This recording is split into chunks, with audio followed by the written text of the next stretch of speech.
Matapos nga pong makuha ni LeBron James ang gintong medalya at ang Olympic MVP, inaasahan na babalik na nga siya sa Los Angeles Lakers para simulan ang preparasyon para sa bagong season. Pero bago pa man niya yan gawin, kailangan muna nga po nitong mag-relax since matagal pa rin naman ang pagsisimula ng kampanya. Sa katunayan, kasalukuyan muna nga itong nananatili at nagbabakasyon sa France kasama si Draymond Green.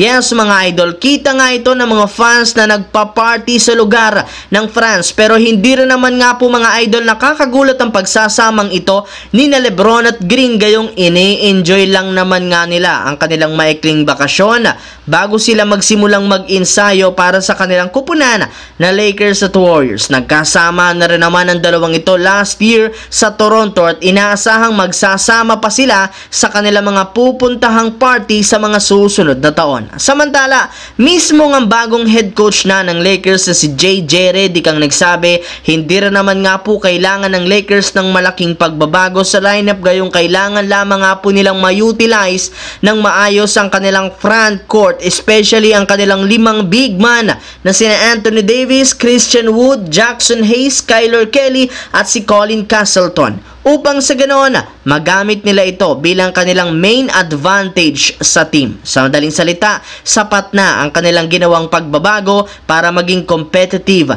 ang Los Angeles Lakers. Sadyang kailangan lamang nga po nilang gumawa ng magandang rotation at lineup na hindi nila nagamit last season, at isa dyan ay ang pagbabalik ni Anthony Davis sa kanilang o sa kanyang original na posisyon na power forward. Naipakita na rin naman ni Davis sa USA kung gaano siya kagaling na offensive at defensive player kung meron siyang katandem na big man. Kaya ito nga ang pinakauna at pinaka-prioridad na gagawin ni JJ Redick sa magsisimula ng bagong season. Yes mga idol, kinumpirma ng bagong head coach na babalik na si Anthony Davis bilang power forward sa susunod nilang laban. Sa kabilang banda, alam naman nga po ninyo na simula nga po ng magkampiyon ng Milwaukee Bucks taong 2021, hindi na nga po naging maganda ang kanilang mga sumunod na taon. 2 beses nalaglag sa first round ng East sa nakalipas na 2 taon. At kahit man nagkaroon sila ng last season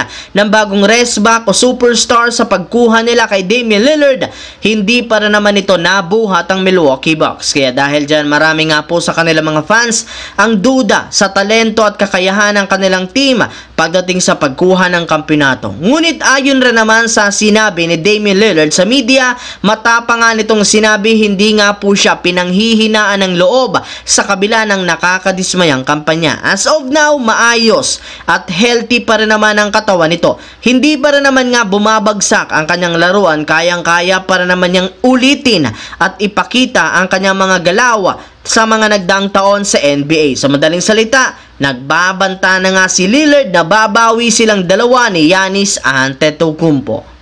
So yun lamang mga idol ang ating bagong video na ating pinag-usapan ngayon dito. Once again, this is your J-Zone TV. Huwag kalimutang mag-like, mag-subscribe, pindutin ang notification bell sa akin channel para lagi kayo maging updated sa mga videos na pinapalabas ko. Isang malaking shoutout sa lahat mga idol. Maraming salamat po.